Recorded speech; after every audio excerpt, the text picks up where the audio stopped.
Vamos saber um pouquinho da graça então. Olha só o que a Bíblia diz em Tito 2, versículo 11. Para quem é a graça? Vamos lá, vamos falar sobre a graça. Porque a graça de Deus se tem manifestado, ou se há manifestado, trazendo salvação para quantas pessoas? Para todos. Então a oportunidade de salvação é para quem? Para todos. Independente se você hoje frequenta ou não uma igreja, Cristo veio, ou seja, a salvação se manifestou a todos os homens. Quando que ela se manifestou? Vamos entender um pouquinho mais sobre a graça. Romanos 5, verso 18 vai dizer assim: pois assim como por uma só ofensa veio o juízo sobre todos os homens para a condenação, essa só ofensa foi a escolha de Adão, e através da sua escolha as consequências do pecado passou a todos os homens. Para o quê? Para a condenação. Porque a Bíblia diz que o salário do pecado é o quê? É a morte. E eu e você hoje provamos disso, essas consequências. Nossos pais já morreram, muitos deles, parentes morrem, as pessoas morrem como consequência da ofensa de um só homem. Mas ela passou sobre quem? Sobre todos. Daí a graça que nós lemos do texto anterior deveria vir sobre quem? Também sobre todos. E aí o texto confirma mais isso dizendo: assim também, por um só ato de justiça, veio a graça sobre todos os homens, para a justificação que dá vida. O apóstolo Paulo foi um dos maiores pregadores sobre graça e lei. E ele usa alguns termos que muitas vezes confundem as pessoas. Por exemplo, justificação. Muitos acreditam que justificação é graça. A justificação faz parte da graça, mas ela não é somente. Ela não é a graça. Nós vamos descobrir hoje que a graça é sobre todos, mas justificação não. Justificação não é sobre todos. E aí nós precisamos entender muitas coisas porque as pessoas hoje confundem a lei e a graça. Mas, a princípio, a graça é sobre quem? Sobre todos os homens. Por quê? Porque a oportunidade que Deus nos dá para reparar o erro de Adão pode ser reparado. Eu não tive culpa porque ele errou, mas as consequências eu herdei. E através dessas consequências, eu tenho sofrimento. Eu tenho uma bagagem que me conduz a não obedecer mais a Deus. E Deus, então, vendo isso, providenciou um meio para que esta culpa de Adão nele fosse sarada e as consequências em nós também. Vamos passar então ao próximo. Olha só um exemplo muito claro da graça em que Cristo veio trazer para nós. Nós vamos entender isso de duas formas, está grifado aqui em vermelho. Numa certa história da Bíblia, ele diz assim para a mulher: disse Jesus, nem eu tampouco te condeno, vai e não peques mais. A partir desse exemplo, nós vamos descobrir algumas coisas. Eu gostaria que alguém viesse me ajudar aqui, voluntário. Se alguém deseja oração, esse ato de Jesus, ele demonstrou graça. O interessante é que a graça de Jesus nessa história, com a mulher, exemplificou duas coisas. Nem tampouco te condeno. Isso mostrou uma outra coisa, que a graça, ela fala do quê? Fala de misericórdia. Segura nessa mão, você vai usar outra mão daqui a pouco. Ela mostra misericórdia. Não te condeno. Então Jesus foi misericordioso com a mulher. Mas ao mesmo tempo ele diz: vai e não peques mais. Então a graça de Jesus foi tão grande que juntou duas coisas que o homem não consegue juntar sozinho. Sem a graça de Deus, o homem não consegue juntar misericórdia, mas justiça. Nós vimos semana passada que a misericórdia de Deus, ou seja, a misericórdia de Deus nos justifica. E a justiça de Deus nos ajuda a ter misericórdia das pessoas.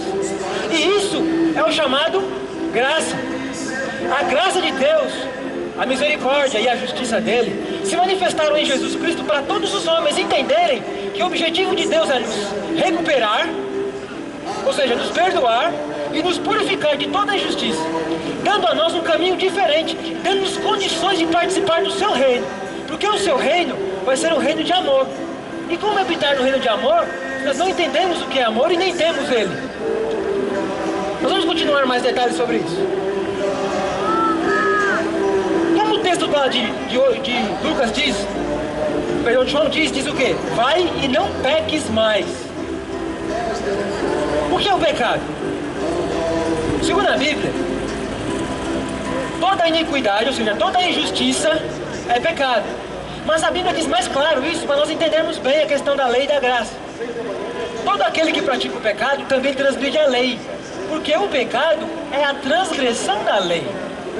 Se não houvesse pecado, não existiria graça, porque a graça, na verdade, é uma oportunidade dada por Deus para restituir o que o pecado causou de problema.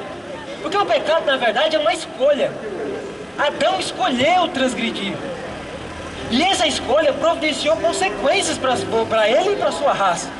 E Deus veio, então, dar condições que Adão escolhesse diferente agora. Escolhesse como? Escolhesse pela obediência. Para o quê? Para não mais pecar. Porque o pecado é a transgressão da lei. E a transgressão da lei, mas de que lei? E aí nós voltamos àquele exemplo no começo da palestra. Vamos habitar num reino. Este reino deve ter uma lei. E que lei é essa? As leis dos 10 mandamentos. Nós vamos falar isso mais claramente semana que vem. Talvez o irmão Zé Carlos fale um pouco hoje, lá no selo. Mas vamos deixar claro por que essa confusão tão grande que existe hoje no mundo. Muito bem. A pergunta é, e muitos usam esta pergunta para deturpar o conceito de lei e graça. Vamos recapitular um pouquinho. A graça é para quem mesmo? Para todos os homens. Porque todos pecaram. Não é assim? A Bíblia diz lá em Romanos. Se todos pecaram, então todos transgrediram os mandamentos. Todos transgrediram a lei de Deus. A pergunta é, para quem é os mandamentos? Muitos hoje em dia dizem que foi para os judeus. Não é assim? Vocês já ouviram falar isso em alguma igreja? Ah, os mandamentos lá foi dado por Moisés. E Moisés era judeu, então os mandamentos são só para os judeus. Hoje, Cristo veio, a graça se manifestou. E usa até o verso bíblico, sabiam? Lá em João diz assim, a lei foi dada por Moisés e a graça se manifestou por Jesus. E usam até conceitos da Bíblia para tentar dizer que os mandamentos não precisam mais ser guardados. E dizem assim, vamos para o Velho Testamento. Vamos ver o que a Bíblia diz então. De tudo que se tem ouvido, o fim é, teme a Deus e guarda os seus mandamentos. Porque este é o dever só dos judeus? Só do Velho Testamento, é isso que está escrito aqui? Será que alguém consegue ver aqui? O que está escrito aqui? Todo homem. Olha só que interessante. A graça é para todos os homens. Os mandamentos são para quantos? Todos os homens. Por quê? É inconcebível dizer que a graça veio salvar do pecado se não fosse para todos. Todos pecaram. Então os mandamentos são para quem? Todos os homens. Senão teriam pessoas na terra que não tinham cometido pecado. Olha que interessante. Mas o interessante mais ainda é o seguinte. Vamos para o próximo slide. Os mandamentos só funcionam com uma regra. E o irmão Douglas aqui falou no sábado anterior que nós precisamos conhecer a Deus para amá-lo. E uma vez amando, vai se cumprir o que está escrito aqui nessas duas passagens que Jesus veio mostrar. A sua graça, misericórdia e justiça são frutos do seu amor. Então ele diz assim, se me amais, guardareis o quê? Os meus mandamentos. Então é uma questão de amor. Mas como amar alguém se eu não conheço? Como conhecer alguém se eu não busco, não procuro entender quem é essa pessoa, conhecê-lo? E como é que eu vou buscar se eu não consigo de mim mesmo, eu sou mau? Daí veio a graça. A graça se manifestou, trazendo misericórdia e justiça para que nós possamos então amar a Deus. E quando nós amarmos a Deus, nós vamos escapar do quê? Do pecado. Porque o pecado é egoísmo. Obediência é amor. Ele veio dizer então para nós o quê? Se me amais, guardareis os meus mandamentos. João 14,15. E ele complementa dizendo assim, aquele que tem os meus mandamentos e os guardas, esse é o que me ama. Ou seja, ele deixou bem claro. Se você ama a Deus, você vai guardar os seus mandamentos. Ou vai buscar em Deus força para se colocar de acordo com os seus mandamentos. Lembra do jovem rico? Jesus uma vez encontrou um jovem, chegou a ele e questionou dizendo assim, Senhor, o que farei para herdar a vida eterna? Jesus foi claro, disse, olha, guarda os mandamentos. Aí o jovem rico vira para ele e fala assim, mas Senhor, eu faço isso desde a minha início. Jesus então volta para ele e diz assim, vai, vende tudo que tens, dá aos pobres e segue. Uma coisa te falta. Será que uma coisa faltava porque era um mandamento que ele faltava? Ou porque os motivos que ele guardava os mandamentos estavam errados e ele estava guardando com as suas forças? Ou seja, na limitação humana. Deus deixou os mandamentos para nós não guardarmos ele com a nossa força. Por quê? Porque nós não conseguimos. Ele sabe que nós não conseguimos guardar os mandamentos com a nossa força. Então a graça se manifestou para isso. Para fortalecer a nossa decisão e fazer por nós aquilo que nós não podemos fazer. O que nós podemos fazer? Nós não podemos escolher o bem. Mas ele veio trazer a nós o bem e põe em nossa mente o desejo de fazer o bem. E você faz o que então? Você escolhe fazer o bem. Porque a escolha é a única coisa que Deus não pode tocar. Porque é sua. É a liberdade. É a maior prova de amor que Deus deu em todo o universo. É fazer criaturas com o quê? Liberdade de escolha. De fazer o bem, se quiser, ou fazer o mal, se quiser. E nos deu capacidade de decidir, escolher, pensar, raciocinar. Para que pudéssemos então fazer uma escolha sem desculpas. Mas ele viu que nós, depois do pecado, nós estávamos enfermos pela carne. E ele veio para fazer que nós possamos ter amor a ele de verdade. Porque se nós tivermos esse amor de verdade a ele, nós vamos escolher então o quê? Guardar os seus mandamentos. E esses mandamentos estão lá em Êxodo 20. Vocês estão recebendo alguns folhetos aí que falam um pouco dos mandamentos. Êxodo 20 vai falar dos mandamentos de Deus. A regra de Deus para sermos felizes. Mas todo homem pode ter de volta esse amor no coração. O amor que foi perdido pelo pecado. Porque existe uma lei agora em nossos corações. Sabe como chama essa lei? A lei do pecado. Paulo fala isso claramente em Romanos 7. Um dia nós vamos estudar sobre esse assunto aqui na praça.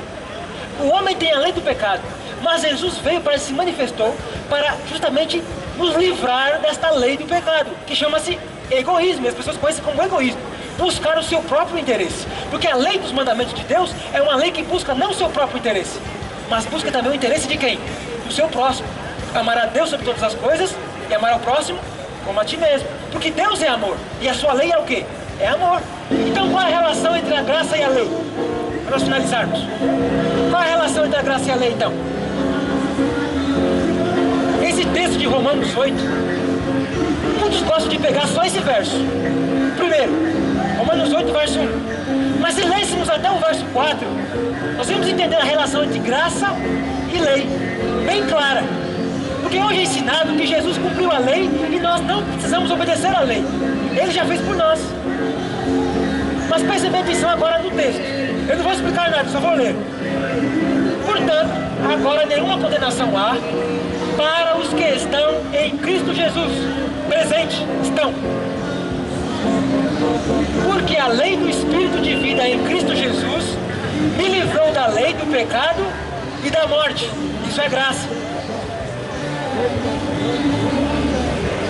Porquanto o que era impossível à lei, visto como estava enferma pela carne, as consequências do pecado de Adão, Deus enviou seu Filho em semelhança da carne do pecado, a graça, pelo pecado, condenou o pecado na carne, ou seja, ele viveu como um de nós, venceu o pecado como um de nós, para quê? Para que a justiça da lei se cumprisse em nós. Está dizendo aqui para que a justiça da lei fosse abolida para as pessoas e não precisasse mais dela obedecer à lei. Diz que ela fosse cumprida em quem? Em nós. Quando?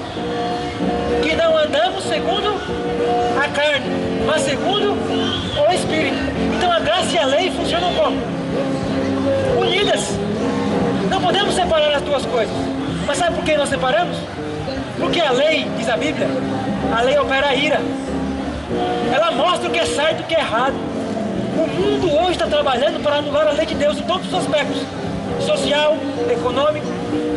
Trabalhando para as pessoas não enxerguem mais o mandamento de Deus como verdade, como felicidade, como benefício para o homem. Mas eles querem dizer o quê? Que a lei passou. A sociedade está ensinando hoje que a lei passou. As igrejas estão ensinando hoje que não precisa mais guardar a lei. E que Cristo fez tudo. E que nós já estamos salvos. Precisa obedecer. Mas será que é assim? Semana que vem, vamos continuar esse tema. E vamos entrar nos detalhes agora. Vou deixar uma pergunta para vocês pensarem. Existe, depois que lemos aqui, existe algum verso bíblico que mostre que a lei ia ser mudada? Semana que vem nós vamos mostrar um verso da Bíblia que realmente mostra que a lei seria mudada. Quem está aqui, volte. Você vai entender que verdadeiramente a lei de Deus foi mudada. Mas você vai também entender se foi Deus que fez essa mudança. Que Deus nos abençoe para tanto. E agora nós vamos continuar o seminário do Apocalipse com o irmão Zé Carlos. Vamos continuar falando um pouquinho de história. Talvez ele vai tocar um pouco nesse ponto. E semana que vem nós vamos dar mais detalhes. Por que é que o mundo hoje ensina a lei diferente do que está na Bíblia? Que Deus nos abençoe para tanto.